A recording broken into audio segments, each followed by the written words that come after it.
Welcome to podcast episode number 401. Today I have a very special guest, Miss Rachel Gainsbrugh, and she does a lot of stuff. So there we go. She's the co-founder of Short-Term Gems, which is a short-term rental company out of Georgia. She's the chief of staff for All Pocono Rentals, out of somewhere in the mountains. I'll let you explain. She's also a pharmacist in the day-to-day. So she has a full-time job as a pharmacist. She has a husband. She has 3 dogs, 2 children, and she's a Legends X graduate. And she still found the time to come and talk to me on the Get Paid for Your Pet podcast. So really appreciate you joining the show today. Rachel, how are you? Oh, I'm great, Jasper. And thank you so much for having me. You, my friend, are crushing it. I absolutely what you're doing with the information that you're sharing with everyone. So I really hope that everyone in the audience who's listening, if you know someone who would benefit from the information that Jasper is sharing, do not be greedy. Share this out with all of your friends because he always provides really great value. Awesome. I appreciate that.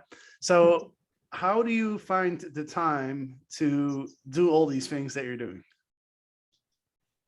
It's a lot. It's crazy, right? And so it really has to do with leveraging my resources. I leverage as much help as possible. And the work that I have to do myself, I do myself. And the work that I don't necessarily have to do myself, I definitely leverage it and delegate to others. And so that's something that Legend X really helped me with, identifying what are my revenue generating activities, what are the things that I absolutely have to do, and what are the things that I can outsource to others. And there are so many things that can be outsourced, believe it or not, whether it's house cleaning for my own personal residence, or even getting a chef to cook a couple meals a week. Whatever it is, it can be outsourced. And so I definitely use my resources, whether it's my mom or my brother or someone, to lend a helping hand. I do have a couple of assistants and VAs and the whole gamut, so that I can then focus on the things that I need to do for my business and for my career. Yeah, you mentioned something that I found really interesting, which is, we always think that there's more things that we have to do ourselves than in reality we really have to do, right? So in Legends X, one of the exercises that we have all the students go through is an exercise where you write out everything that you do in your business, and then you score it. You give it a 1, a 2, or a 3. A 1 means that you can outsource it. A 2 means that you think that you have to do it yourself. And a 3 is like you absolutely have to do it yourself, right? And people always ask us, like, why is there 3 options? Why is there not 2 options? Like, you can either outsource it or you have to do it yourself. And that's because we notice that there's a difference between what you think you have to do yourself and what you really have to do yourself. And there's always a lot more that you can outsource than you initially think. That is so true. That is so true. And the more you complete this exercise, and it's okay to do that exercise again and again and again, because things change and you realize, okay, really, I really don't have to do this. Who really said I have to do this myself? And so for those things, it's better to outsource. And it's doing a daily routine, a weekly and a monthly routine, where you're identifying, okay, what are the things that have consumed the vast majority of my time? Where are my time blocks? And just getting really, really laser focused and really organized.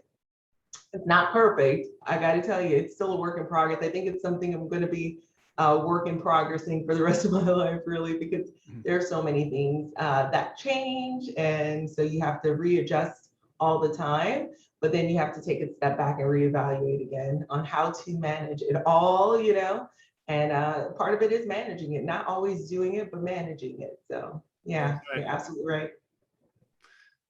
Awesome. So give us a quick background on the two short-term rental companies that you're involved with. So let's start with the one that you co-founded, the short-term rental gems. Tell us about Sure. that company. Yeah, so Short Term Gems is a boutique luxury brand out of the south of Atlanta, and that's where we're starting. We started a couple of years ago. My husband and I, he is also the co-founder. So he and I, we started this company just looking for a way to provide furnished accommodations for travelers that are coming to Georgia to either see family or for business travel. And so we just purchased a home. We primarily are landlord owners with that portfolio. We purchased a home. We set it up as a rental, placed it on Airbnb, and the rest is history. So at that point, we realized, oh my goodness, there is something to this. We loved to host. We loved our guests, and we expanded. We then purchased another home, and we have one that we're actually building, a new construction on the beach in Florida, Scenic 30A. And so we just absolutely love the model. We expanded our investment into the Poconos of Pennsylvania as well. And then that's how we connected, and we met with our partner, Svetlana, for All Pocono Rentals. And we just continue to want to grow and do more of a powerful pivot, because I will tell you the market's changed in terms of the ability to just go and purchase things right now. The prices are a bit higher than what our budget is set for. And so our major pivot has been to arbitrage as well as to property manage and co-host for others, which is something that we weren't, I wouldn't say we were that keen on in the very beginning, because we love to buy and hold. But then, once the economy changes, and you're doing something you're passionate about, how do you continue to grow in that respect? And so for the arbitrage and the co-hosting is definitely something that we've explored, and we're really crushing it there as well. So we're enjoying it and looking forward to purchasing some more when we find the right property. Awesome. So let's talk a little bit more about short-term gems, because one of the exercises that you go through in Legends X is really defining and getting really clear on the guest and the partner avatar. And you have a very interesting guest avatar. So tell us Yeah. about that. Yeah, absolutely. So our guest avatar for short-term gems, and I think this is another pivot that happened after the pandemic, was we were hosting guests who were coming to the area, whether it's to lecture at a university, professors, medical doctors. I being, having a doctor myself, that is my avatar. I'm typically my avatar. So if a doctor is coming with a large family to an area and they're looking for furnished accommodations, and they don't necessarily want to stay in a hotel, they want to cook their own meals, they want to have a bit of a backyard for their kids, they want to travel with their dog. My property definitely would fit that bill. So that's where we started. However, when we recognized that travel had been reduced significantly, we noticed that there are a lot of people staying at home and utilizing a lot of the resources within the house. And unfortunately, some things would happen to the home, whether it's the pipes, a flood, a fire, or something. And fires happen sporadically, but a lot of the flooding would occur due to a little bit more overuse. Some kids are at home, they would stuff something in the plumbing, and then there's a flood. And so we were getting inquiries from both Airbnb, Verbo, as well as some other websites for our home to be used by an insurance company for these homeowners who were displaced from their home for a number of months. And the period of time would be initially a booking for 30 days. But we all know that with construction delays, 30 days is not going to be sufficient. So that just became our big client avatar. Matter of fact, we have a guest today, a potential guest today, who lived on a farm less than 30 minutes away, and a portion of that farm has burnt down. And so they need to be close to their livestock, and we're within 30 minutes drive to where their livestock is. And so they're reaching out. It's a very big family, and they're reaching out. So our guest avatar is large families that need to stay in one place together, and they have pets, they have children. So very family friendly, a lot of times multi-generation families. That is our avatar here in Georgia. And it's a similar avatar in Poconos as well, but for a different purpose. But large families, looking for a place to stay with pets, with children, with teens, and so on and so forth. Yeah, I'm not surprised that you're crushing it, because that's an avatar that is very there's a lot of people that are traveling currently with their entire family, right? People go to destinations that are close by, so they can bring their dog, and they can bring their entire family. So how do you adjust the experience to cater specifically to that avatar? So how we adjusted is, for instance, when we were hosting guests who are traveling in and out for 2 or 3 days, we recognized that the appliances, there was zero use to the appliances. The fridge was never open. They were going out to eat and so on and so forth. But when we kind of walked a mile in the shoes of this guest, we recognized a few things. They were going to be using the appliances. They were going to be using the cookware and the place settings, all of the things, right, in the kitchen. So to me, the biggest thing was to ensure that the kitchen was fully stocked. And we even bumped up our the cookware from a mid-grade, but to a little bit of a high grade, something that could take a little bit more of a beating, something that's going to be a bit more quality, because that guest is going to have high utilization. So we started, I would say, with like a generic brand of pots and pans.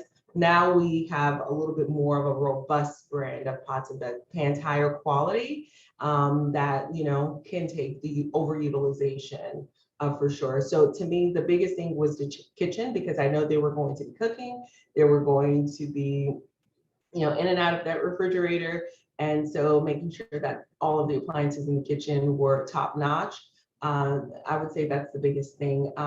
As far as recreation, so in order to kind of give mom and dad or parents a little bit of a respite as they come into the property, we actually have created a little station for children to, a little station with a wooden little kitchen with a coloring book and crayons, so that, okay, if they have really small kids who are a little bit antsy as they're trying to move into the location, because they're going to be bringing quite a bit of stuff for 3 or 4 months or so. So as they're coming in, the children, they could sit at that table, board games, tic-tac-toe, color, and just kind of set themselves up as the parents, come in to decompress.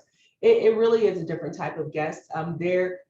They've always expressed gratitude for being there, but they don't really want to be there. They would prefer to be in their home. And so just being kind of mindful with that, the whole language, now that you mentioned, the whole language and the communication changes, the tone changes. It's not, hey, welcome to your vacation. It's like a little bit more somber, it's like, oh, I'm so sorry that, this happened, because something happened. That's why, we're serving them. But let's get you in here. Let's get you settled. We've got fast Wi-Fi. Here's your stations. And, you kind of spell it all out for them as well. We still like to do contactless, but if they do have questions and they're going to be at a little bit more elevated need and they need us to come out, we're happy to come out, mask up, and just kind of show them around to set them at ease, because this is not necessarily a vacation they were planning. This is more of a, oh my goodness, something just happened and I just need as much help and support as possible. So I recognize that. That's a really good point. Yeah, I hadn't thought about that, but that's really good to really put yourselves in the shoes of your guests and really try to understand like what's their emotional state right now, and what kind of experience and communication do they need at this moment, right? And like you said, I think that's great that you're really focusing on, these people come in, they might be a bit stressed out, something really bad just happened. How do you just make them feel comfortable, and provide convenience to them, so that at least they feel at home as quickly as possible? Yeah, so something that I've noticed that they've asked, and this is not something I don't think I've clearly documented, but they ask about the minuscule things, like when we're traveling, we typically expect there to be certain things there, but they don't know. Some of them, you know what, some of them may not have never traveled via Verbo or Airbnb. They didn't do all the research. They don't know, they didn't read all of my copy. They don't know, they just need a place to stay. And so what I like to do is to kind of highlight a few things for them, say, hey, you know what, all you need really, is to bring the shirts on your back. We have linens for you. We have a starter pack of waters and snacks for the first few days. Depending on what we're providing, we have the refrigerator, we have some, basic breakfast foods. Just come over and just kind of almost shepherd them through and baby them through the first couple of days, and let them know the home is fully stocked. We have the cleaning crew that just left. It's fully sanitized. After they sanitize, they don't go back in the house. So just, come on in. We have keyless entry, but if you do need us to walk you through, we're happy to have someone walk you through the property. There's a washer and dryer, there's a refrigerator, so kind of almost reading through my entire listing for them, because 9 times out of 10, they did not read through the listing. They were not planning on this for months and months ahead. This happened Monday, and on Wednesday, they need a place. So it was fast and it was furious. And so just kind of giving them my whole spiel. Yeah, we've helped families like you before. The last family was a teacher, and you know what, their house is built back up, and just kind of give them a spiel that we know what we're doing.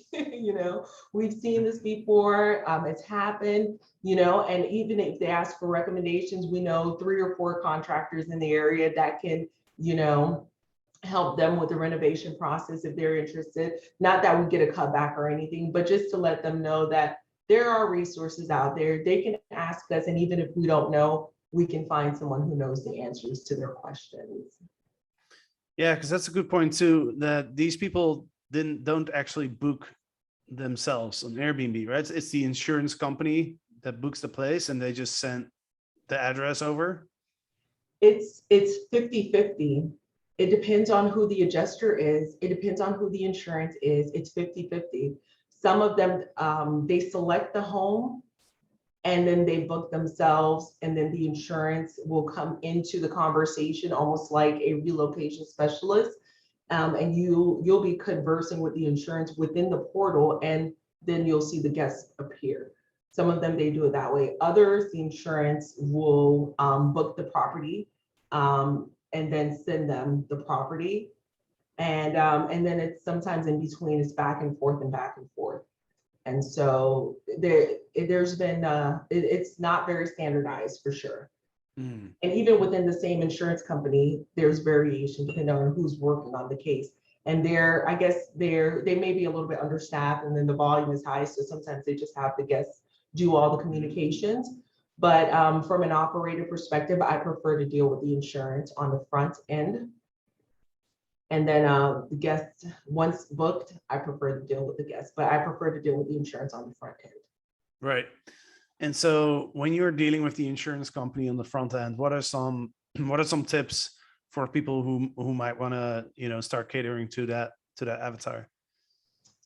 Yeah, that's a great question. So there are several things to be mindful of. I will say you want to definitely do a background check on your guests, because this is going to be a little bit of a longer stay. So you want to take out your hat. That's a little bit more of a long-term landlord hat. And I've never really been a long-term landlord. So I pulled my resources, reached out to others who are in that world. So I have them sign a lease like you normally would with a short term, but more of a long-term lease. I have them sign a lease. I have them provide a deposit. The insurance provide a pretty large deposit, because again, these are larger homes. We do 5 to 8 bedroom single family homes. So these are larger homes. So if something goes wrong, it can really go wrong in terms of damage. So I do have them provide a deposit. Traditionally, it's been a refundable deposit. I think going forward is going to be a portion refundable, portion non-refundable, because it takes a little bit more when you have a longer term stay to turn over that house. So I would suggest for those who are listening, perhaps a non-refundable deposit, especially if you're accommodating pets as well.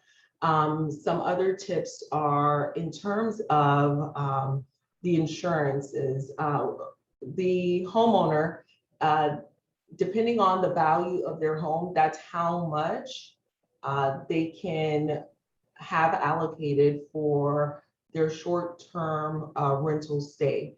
For example, some insurances, they allocate 25% of the value of the home for the short-term rental stay. Okay, so if you have a home that's worth $100,000, $25,000 is your short-term rental stay allotment. That So sounds bear like a that lot of in money. mind. That sounds like a lot. Yeah, yeah, it is. And so whether that takes, per claim, whether that takes 1 month to use or 10 years to use, or it won't be 10 years, but it's 12 months or less. It's got to be used in 12 months or less. So say you charge for, $5,000 and it's a 5-month stay, that's the 25,000, So that's typically how the insurance allotment works. And so as an operator, I look at that. I kind of have an idea of how much insurance money they may have to spend. So I take that into consideration. Number two, another thing I take into consideration is the current rates that hotels are charging at the moment. So if the insurance wants to push back with my pricing, because I do charge a pretty high premium for my properties, and I will tweak it to work with the insurance. But here's the deal, this is business to business. If the insurance is charging a very high rate, and this is a large family that will probably need 2 or 3 rooms, right? So I multiply that by 2 times 30 to get the 30-day rate, how much that will cost. And then you have 3 dogs, right? How much is it going to be to board 3 dogs? I take all those numbers into consideration. And that's why I prefer to deal with the insurance. Then I can talk to them and say, hey, I'm not going to charge that, I'm charging this. And so I will charge a lower amount than that, but it still really is better than, long-term rental. And it still is kind of in line with my short-term rental rates. So I won't have that kind of conversation with a family member who just went through tragedy in terms of the specific numbers. The only thing I will say to them is, yeah, this is going to be more beneficial to you because, we're housing your pups and you're cooking every day. So the insurance also pays a fee for them to eat out every day too. So that's another bucket. If they're cooking, not so much, so that saves also. So I try to highlight that it's going to be cost effective to stay with me. That if that conversation happens, it's going to be more cost effective to stay with me than staying at a hotel, 3 rooms, boarding your dogs, eating out every day. You're getting unhealthy. And so that's kind of how I sell it if they feel as though my rates are a bit high. But with the insurance, I'll get down to the numbers because some of them, they just see a number, but this is all inclusive, furnished accommodations. You have everything you need. So what's the problem, Everyone's under one roof and, Yeah, you're right. I mean, helps. surely trying to house everybody in different hotel rooms and finding a place for the dogs. I mean, not only is it probably more expensive, but it's also like just a big hassle and it's not fun as well. Because I mean, I can also imagine like in times when you're kind of stressed out because all this stuff happened, you probably want to be with your dogs, right? Oh, Because absolutely. dogs are just positive They're the energy, thing. Yes. That adds another layer. I mean, imagine having to ward them and put them away. That's going to be even more stressful than where you were already. So definitely the pets, and that's why we're a luxury brand. We came from no pets, absolutely no pets. Within moments, we realized we were leaving money on the table. And if there is an obstacle there's a way, right? Because the obstacle is, if there's an obstacle, there's a way to overcome the obstacle. So we got laser focus on how do we become pet friendly, but how do we clean the space as though there's never been any pets there? And so that was the goal. And so no, pets are definitely a big winner. We were one of the first companies to go pet friendly in our entire area. Now everyone is pet friendly, but it's like, come on. They got the memo, people want to travel with their pets, period. Yeah. Do you provide any special amenities for the pets? Not really. I'm actually looking at a friend of mine. She makes custom linens, like, the little pet beds that would match the king bed that we have, and then a custom little pet bed that has the linens that matches. So we're going to add that. I think that's super cute because that pet is like, it's a baby, that pet is like a baby to you. But we do have doggy doors in some of our properties where the dog can just go out of the door into a fenced area to the side of the house, and then go out and then come back in. So that's definitely something that we have that's kind of fun, and they like that. Yeah, it's, this reminds me of when I first started hosting. I hosted a couple families, and I recognized what you were talking about is like when you make the kids happy, when the kids are happy, as soon as when they check in, you make the kids happy first, because when the kids are happy, the parents are happy, right? Mm-hmm. So what I did is I actually bought an Xbox, and I would have like a game ready, like when people would check in, if I knew there was children involved. And so then as soon as they walk into my apartment, I turn to the kids and I'd be like, hey, you guys want to play this game? And so they would be on the couch playing within a minute. That's it. And the parents would just be like, what a relief, because then they can, figure everything out with the check-in and unpack the bags and all of that. So I imagine it's kind of like the same thing with pets, right? Because people love their pets. So when you make the pets happy, then everyone's happy. Absolutely. And what you were saying a little bit earlier about the level of relief that they get. One of the moms said to me, imagine cooking for 10 people in a hotel room. Imagine, it's just a crowded space. And so when you provide accommodations that everyone can kind of spread out, you're right, the kids, they run upstairs and there's this big game room area that they can hang out. The pets, they just, they're sniffing around, they're looking. The parents, they just kind of take a step back, because you're right. And it's not something I really thought about, but it's not for them. They're more worried about, okay, will the kids be able to adjust? Will the kids have a workstation to do their homework? And those were the questions, and those are the questions that we continue to get. And matter of fact, one of our properties, we have two offices, two dedicated office, a play area, because we do understand when you have larger families and some kids are going to school remote, parents are going to work remote. If I'm on a Zoom call, my husband's on a Zoom call, my kids are on Zoom calls, you can't really have that happening all in one room. So we do try to accommodate two offices. And in the bedroom, we even have a little desk tucked away in the corner. So if 3 people have to be on a call simultaneously, they can also just kind of tuck themselves away into different spaces to work. If they're all, not on calls and they're just on the computer, they can be in the same room. But sometimes, I've had to take I don't know if Julie told you, I took a Zoom call with Julie in the bathroom. At one point, because we had a lot of family around, it was pandemonium. So I had a one-on-one with her, so I had to hide myself. She goes, and then someone opens the door and they're like, what? And someone had no shirt on. It was like crazy. They were playing basketball. I was like, oh my gosh. So it's hilarious, but everyone's looking for a little corner or a little nook to do that workstation. It's so key, and that's something I didn't touch on, but it is so important to have that fast Wi-Fi and have a workstation type space, because people are working from home, whether it's kids or adults or somebody's working from home, and sometimes multiple people are working from home. So keep that in mind as well. Yeah, for sure. And you mentioned Julie. Julie George is one of our coaches in Legends X, and she was your coach. How was your experience? How was your experience with being coached by Julie? Julie is everything, okay?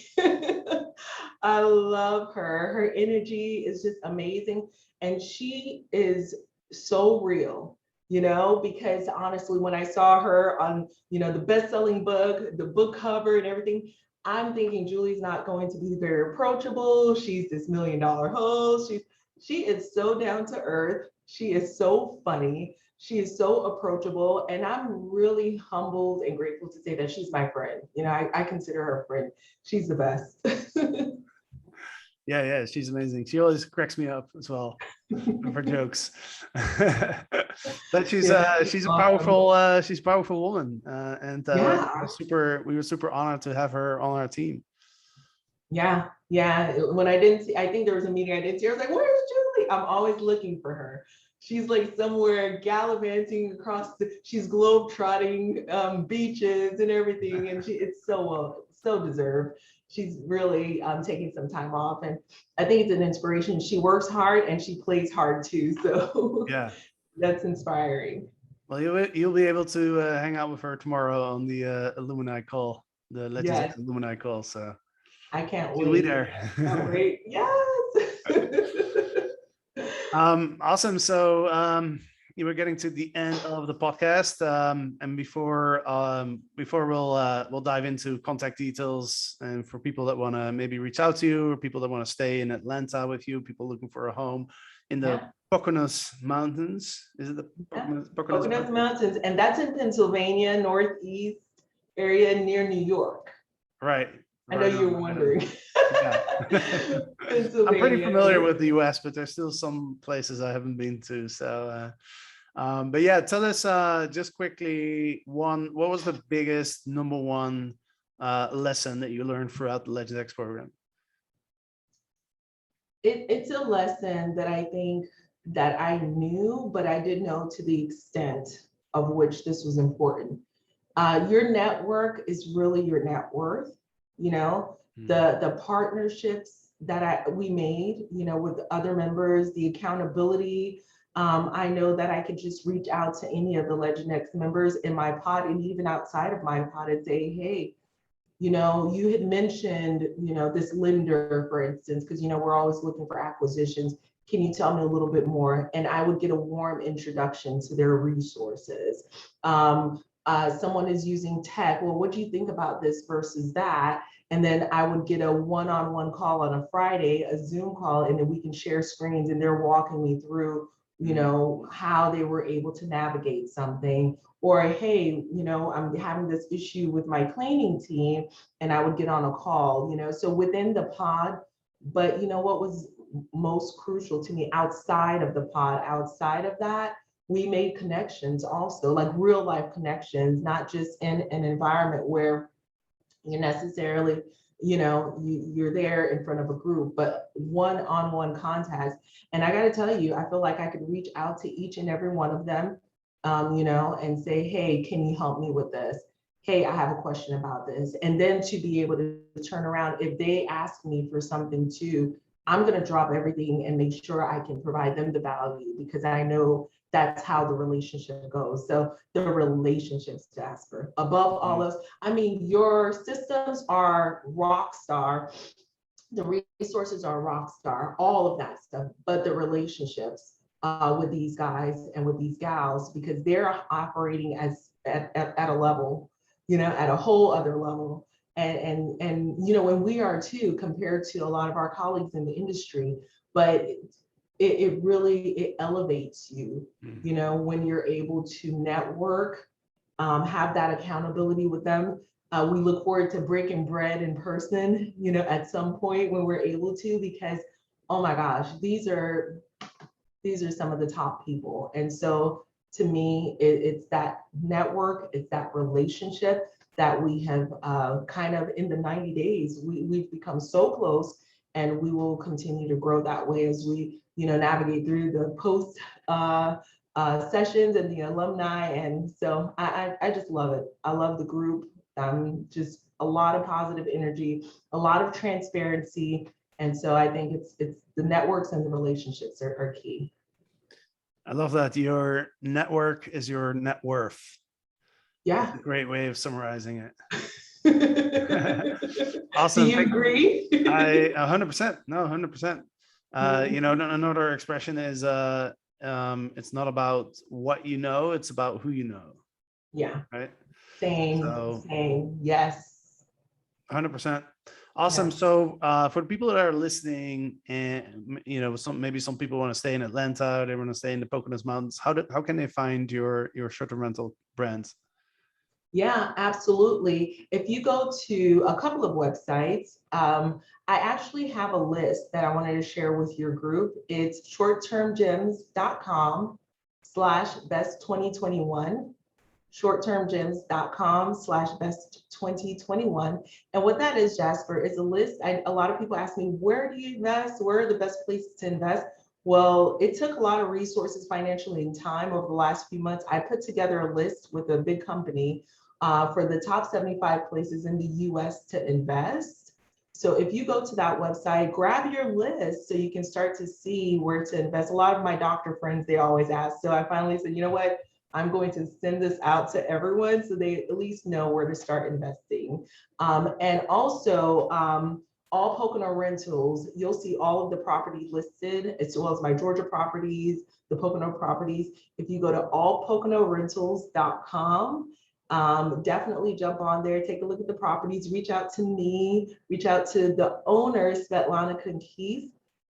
And I will offer, we are onboarding properties right now for property management purposes. And so if we're able to gather a few more properties, if anyone's listening to the podcast wants to send properties our way, Svetlana is giving a $1,000 finder's fee for properties that are, once they sign the contract, and if it goes through, it's a $1,000 referral fee. So please go to allpoconorentals.com and you can reach out and find us there.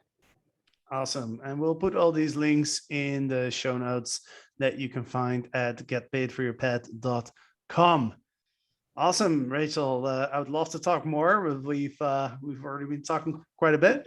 So I want to thank you so much for being part of our community and for sharing your wisdom on the podcast. Absolutely, Jasper. And it is such a pleasure being here. I got to tell you, I'm so excited to be on your podcast. So thank you for having me. Absolutely. Thanks, Rachel. And thanks to the listeners. And we'll be back on Thursday. And by the way, we are still taking applications for Legends X, but not for long, depending on when you listen to this. But at the time of recording, we still have about 4 or 5 days of applications open for Legends X. So if you want to get out of the hectic host position, if you want to connect with that network that Rachel just described, then go to strlegends.com/X, and you can find all the information about the program. You can find testimonials from people that have already gone through the program. I've interviewed a few of the students as well, so you can get a really good idea of whether the program is a good fit for you. And if you think it is, then apply for it. And we'll get on a call with you to see if it's a good fit for you. So with that said, thanks everybody, and see you next time.